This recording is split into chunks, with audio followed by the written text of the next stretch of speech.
वंश, जन्म और बचपन औलियाए किराम के सरताज सुल्तानुल आरिफीन हज़रत ख्वाजा मोइनुद्दीन चिश्ती रहमतुल्लाहि अलैह इस्लाम के इतिहास में एक महान सूफ़ी और अल्लाह के वली थे। उनके अनगिनत मुरीद और मुरीदों के भी मुरीद हिंदुस्तान और आसपास के इलाक़ों में अल्लाह की राह पर चलने वाले कामिल इंसान बने। आज भी हज़रत ख्वाजा साहब की दरगाह से रूहानी फैज़ जारी है। जब तक दुनिया में इस्लाम रहेगा, लोग उनका नाम इज़्ज़त और मोहब्बत से लेते रहेंगे। हज़रत ख्वाजा मोइनुद्दीन चिश्ती रहमतुल्लाहि अलैह पिता और माता दोनों की तरफ से सैयद थे। वो शेर खुदा हज़रत अली करमुल्लाहु वजहू और ख़ातून जन्नत हज़रत फ़ातिमा रज़ी अल्लाहु अन्हा के पाक वंश से थे। जन्म और परिवार। हिजरी सन 537 रजब महीने की 14 तारीख को मध्य एशिया के सिस्तान प्रांत के चिश्ती शहर के पास संजर नाम के गांव में हज़रत ख्वाजा मोइनुद्दीन चिश्ती रहमतुल्लाहि अलैह का जन्म हुआ। आपके पिता का नाम था सैयद ग़ियासुद्दीन अहमद संजरी, माता का नाम था सैयदा उम्मुल वरा। ख्वाजा साहब अपने माता पिता की तीसरी संतान थे। उनसे पहले 2 बेटे और पैदा हुए थे। आपकी माता कुछ अधिक उम्र में आपको जन्म देती हैं। ऐसे नेक माता पिता की संतान भविष्य में अल्लाह का वली बने, इसमें कोई हैरानी नहीं। हालात और हिजरत। उस समय मध्य एशिया की हालत बहुत खराब थी। ख़ास तौर पर सिस्तान के इलाके में तातारी लुटेरों का जुल्म दिन ब दिन बढ़ रहा था। इज्जत, जान और माल के साथ वहाँ रहना मुश्किल हो गया था। ऐसे हालात में सैयद ग़ियासुद्दीन अहमद अपने परिवार के साथ संजर छोड़कर खुरासान की तरफ हिजरत करते हैं। हिजरत के समय उन्हें अपना घर, ज़मीन और सारी जायदाद छोड़नी पड़ी। सिर्फ थोड़े से पैसे लेकर वे खुरासान पहुंचे। इसी वजह से हालांकि ख्वाजा साहब का जन्म संजर में हुआ था, लेकिन उनका बचपन खुरासान में बीता। बचपन की तकलीफ़ें खुरासान पहुंचने के कुछ समय बाद वहाँ भी लूट, आगजनी और कत्ल शुरू हो गया। अब कहीं और जाने का कोई रास्ता नहीं था। अल्लाह पर भरोसा करके डर और परेशानी में ज़िंदगी चलती रही। उस समय ख्वाजा मोइनुद्दीन चिश्ती रहमतुल्लाहि अलैह की उम्र सिर्फ 12 साल थी। हर रोज़ उनकी आंखों के सामने खून और तबाही होती। इन हालात ने उनके दिल में दुनिया से बेरुखी पैदा कर दी। वे बहुत शांत स्वभाव के थे। लड़ाई झगड़ा या खेल कूद में कभी रुचि नहीं ली। शिक्षा और आदतें। 7 साल की उम्र में उन्होंने कुरान पढ़ना शुरू किया। 8 साल की उम्र में पूरा कुरान हिफ्ज़ कर लिया। इसके बाद अपने पिता से हदीस और इस्लामी इल्म सीखते रहे। उनके पिता खुद एक बड़े आलिम और अल्लाह के नेक बंदे थे। गरीबी की वजह से ख्वाजा साहब किसी मदरसे में दाखिल नहीं हो सके। पिता ही उनके उस्ताद बने। सुबह शाम पढ़ाई और दिन के बाकी समय बागीचे में काम। मिट्टी खोदना, पेड़ लगाना, पानी देना और फल बेचना, यही उनकी दिनचर्या थी। इतनी मुश्किलों के बावजूद वे हमेशा खुश और संतुष्ट रहते। कभी किसी चीज़ की मांग नहीं करते। दुख, त्याग और रूहानी जागृति।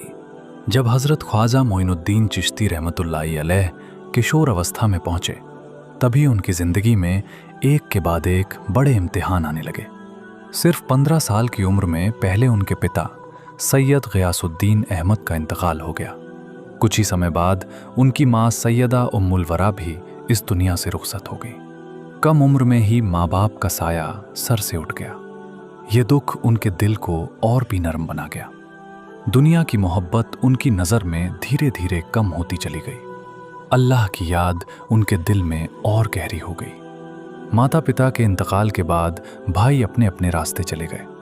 ख्वाजा मोइनुद्दीन चिश्ती रहमतुल्लाहि अलैह को विरासत में सिर्फ एक छोटा सा फलों का बाग मिला। यही बाग उनकी रोजी रोटी था। वे खुद मेहनत करते, पेड़ों की देखभाल करते, फल तोड़कर बाजार में बेचते। उनका जीवन बहुत सादा था। कपड़े साधारण, खाना थोड़ा, लेकिन दिल पूरा संतुष्ट। एक दिन इसी बाग में एक ऐसी घटना हुई जिसने उनकी पूरी जिंदगी बदल दी। एक अजनबी दरवेश बाग में आए। लंबा सफ़र तय करके वे थके हुए लग रहे थे।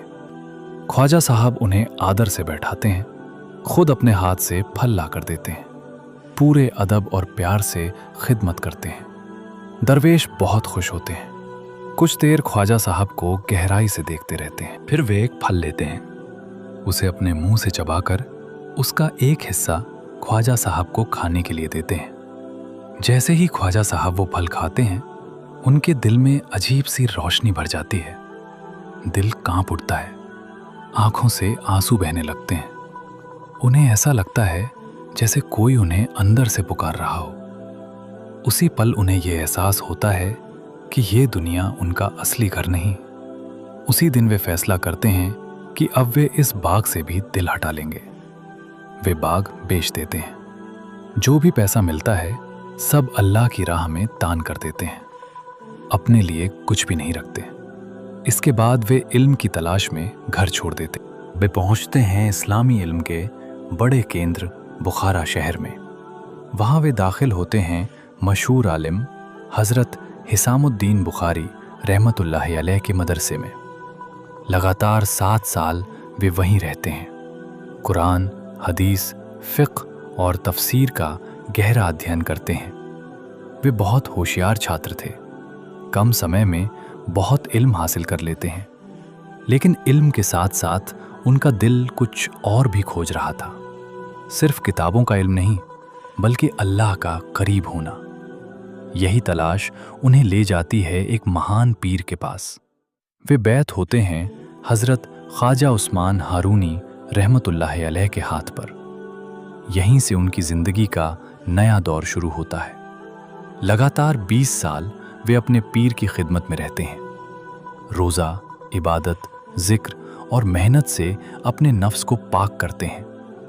हर दिन उन्हें थोड़ा थोड़ा अल्लाह का करीब ले जाता है। यही तैयारी उन्हें आगे चलकर एक बड़ी जिम्मेदारी के लिए तैयार करती है। खिलाफत, सफ़र और हिंदुस्तान। आगमन लगातार 20 साल हज़रत ख्वाजा उस्मान हारूनी रहमतुल्लाह अलैह की खिदमत करने के बाद हज़रत ख्वाजा मोइनुद्दीन चिश्ती रहमतुल्लाह अलैह रूहानी तौर पर पूरी तरह तैयार हो चुके थे। उनके पीर उनके दिल की हालत समझ गए। उन्होंने उन्हें खिलाफत अता की। इस खिलाफत का मतलब था अब उन्हें लोगों को अल्लाह की राह दिखाने की जिम्मेदारी सौंपी गई। खिलाफत मिलने के बाद भी ख्वाजा साहब के अंदर कोई गमन नहीं आया। उनकी सादगी और बढ़ गई। पीर के हुक्म से वे दावत और तबलीग के लिए लंबे सफ़र पर निकल पड़े। सबसे पहले वे मक्का शरीफ पहुंचे। वहां उन्होंने लंबा समय इबादत और दुआ में बिताया। काबा शरीफ के सामने खड़े होकर उन्होंने पूरी उम्मत के लिए दुआ की। इसके बाद वे मदीना शरीफ गए। रोज़ाए रसूल सल्लल्लाहु अलैहि वसल्लम पर हाज़िरी दी। वहाँ उन्होंने उम्मती होने की नेमत पर अल्लाह का शुक्र अदा किया। हज अदा करने के बाद उन्होंने कई शहरों की यात्रा की। बगदाद, निशापुर, हमदान, तबरेज़ और गज़नी जैसे इलाक़ों में गए। इन सफ़रों में उन्होंने बड़े बड़े औलिया से मुलाकात की। उन्होंने सिर्फ लोगों को कुछ दिया नहीं, बल्कि खुद भी बहुत फैज़ पाया।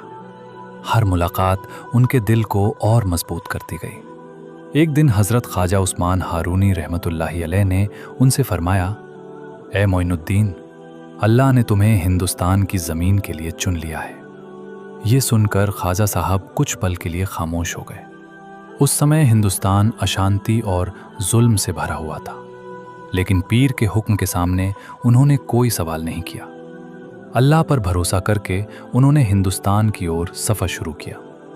लंबा रास्ता तय करके वे लाहौर पहुंचे। वहां उन्होंने हज़रत अली हुज़वेरी दातागंज बख्श रहमतुल्लाह अलैह की दरगाह पर कुछ दिन क़ियाम किया। वहां वे गहरी इबादत में डूब गए। दुआ और ध्यान के ज़रिए अपने दिल को और मजबूत किया। इसके बाद वे दिल्ली की ओर बढ़े। उस समय दिल्ली सत्ता और ताकत का केंद्र थी, लेकिन ख्वाजा साहब ताकत के पीछे नहीं गए। वे आम लोगों के दिल जीतना चाहते थे। आखिरकार वे अजमेर पहुंचे। यही शहर उनकी किस्मत से जुड़ा था। ख्वाजा मोइनुद्दीन चिश्ती रहमतुल्लाह अलैह किसी तलवार के साथ नहीं आए। वे साथ लाए थे प्यार, सब्र और इंसानियत का पैगाम।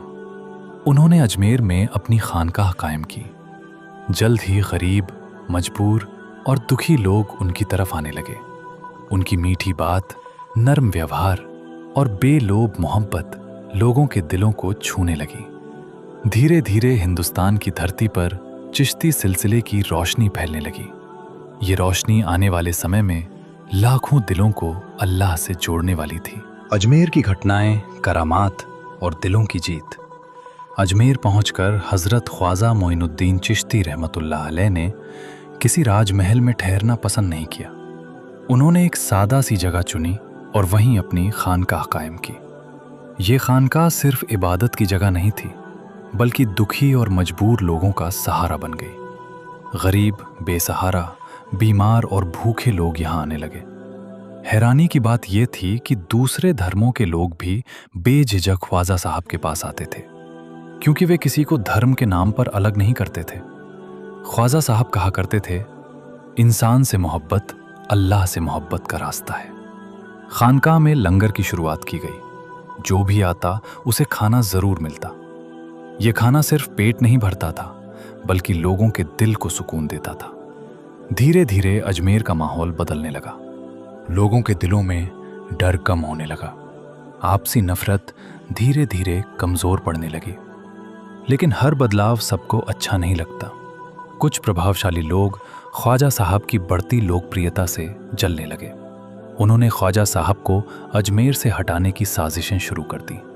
एक बार उन्होंने उस जगह का पानी बंद करवा दिया जहां ख्वाजा साहब इबादत करते थे। पानी के बिना खानकाह में बहुत परेशानी हो गई। मुरीदों को तकलीफ होने लगी। लेकिन ख्वाजा साहब ने किसी से झगड़ा नहीं किया। उन्होंने सिर्फ अल्लाह की ओर हाथ उठाए। कुछ देर खामोशी से दुआ की। अल्लाह की कुदरत से उसी जगह से पानी का चश्मा फूट पड़ा। ये देखकर विरोध करने वाले भी हैरान रह गए। कई लोगों के दिल नरम पड़ गए।